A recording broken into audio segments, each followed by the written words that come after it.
नमस्कार मित्रांनो, मी जगदीश राठोड। मित्रांनो, या जिल्ह्यातील 6.5 लाख शेतकऱ्यांच्या बँक खात्यामध्ये प्रति हेक्टरी 14,000 रुपये प्रमाणे पीक विम्याची रक्कम जमा केली जाणार आहे।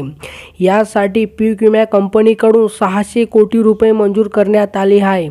तर मित्रांनो, कोणत्या जिल्ह्यातील शेतकऱ्यांच्या बँक खात्यामध्ये पीक विम्याची रक्कम जमा केली जाणार आहे याविषयी संपूर्ण माहिती आपण हा व्हिडिओच्या माध्यमातून स्पष्टपणे समजून घेण्याचा प्रयत्न करणार आहोत। तर तुम्ही नक्कीच हा व्हिडिओ शेवटपर्यंत पहा। आणि मित्रांनो, तुम्ही जर आपल्या यूट्यूब चॅनलवर पहिल्यांदा आला असाल तो चॅनलला नक्की सबस्क्राइब करा। साईडला नोटिफिकेशन बेल आहे त्याला नक्कीच प्रेस करा, जेणेकरून मी जेव्हा पण नवीन असे अपडेट घेऊन येणार यांची नोटिफिकेशन तुम्हाला मिळत राहील।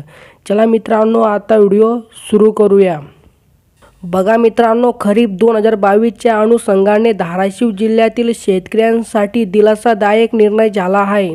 त्यामुळे पीक विमा भरलेल्या जिल्ह्यातील 6.5 लाख शेतकऱ्यांना या निर्णयाचा फायदा होणार आहे। मित्रांनो, खरीप 2022च्या पीक विमा संदर्भात सोमवारी दिनांक 17 रोजी मंत्रालय मुंबई येथे धाराशिव जिल्ह्यातील शेतकऱ्यांच्या तक्रारीबाबत राज्यस्तरीय तक्रार निवारण समितीची बैठक बोलवण्यात आली होती। भारतीय कृषी विमा कंपनीने विभागीय आयुक्तांच्या विरोधात राज्यस्तरीय तक्रार समितीकडे तक्रार दाखल केली होती।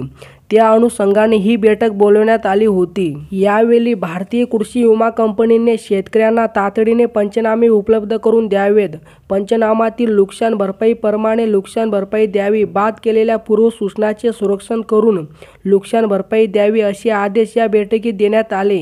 त्यामुळे विमा कंपनीला चांगली चपराक बसली। या निर्णयामुळे पीक विमा कंपनीला 500 ते 600 कोटी रुपये शेतकऱ्यांना द्यावे लागणार आहेत। राज्यस्तरीय तक्रार निवारण समिती सोमवारची बैठकीत धाराशिव जिल्ह्याच्या उद्दिष्टीने दिलासादायक ठरली। आणि मित्रांनो, पीक विमा कंपनीने पंचनाम्याच्या प्रती उपलब्ध करून दिल्यास कंपनीला जवळपास 500 ते 600 कोटी रुपये शेतकऱ्यांना वितरित करावे लागतील। त्यानुसार शेतकऱ्यांना प्रति हेक्टरी 12,000 ते 14,000 रुपये द्यावे लागतील। यापूर्वी विमा कंपनीने शेतकऱ्यांना दिलेली रक्कम 352 कोटी रुपये असून त्याचे वितरण असमान केलेले आहे। त्यावेळी कोणाला हेक्टरी 5,000 रुपये मिळाले होते तर कोणाला हेक्टरी 18,000 रुपये कंपनीने दिले होते। पंचनाम्याच्या प्रती उपलब्ध करून दिल्यास त्यानुसार शेतकऱ्यांना योग्य मोबदला मिळू शकेल अशी अपेक्षा आहे। मित्रांनो, शेतकऱ्यांना मोठा आर्थिक दिलासा धाराशिव जिल्ह्याच्या दृष्टीने ही बैठक अतिशय महत्त्वाची व यशस्वी ठरली।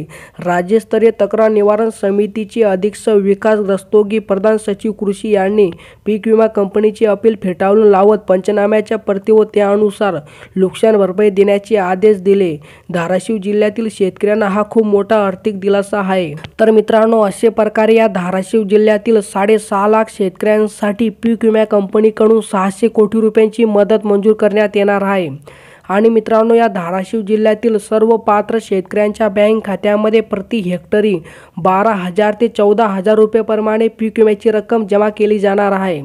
तर मित्रांनो, अशा प्रकारे ही काही छोटीशी अपडेट होती। जर तुम्हाला ही अपडेट आवडली असेल तो नक्कीच चॅनलला सबस्क्राइब करा, व्हिडिओला लाईक करा। चला मित्रांनो, भेटूया नवीन एका व्हिडिओमध्ये। धन्यवाद मित्रांनो।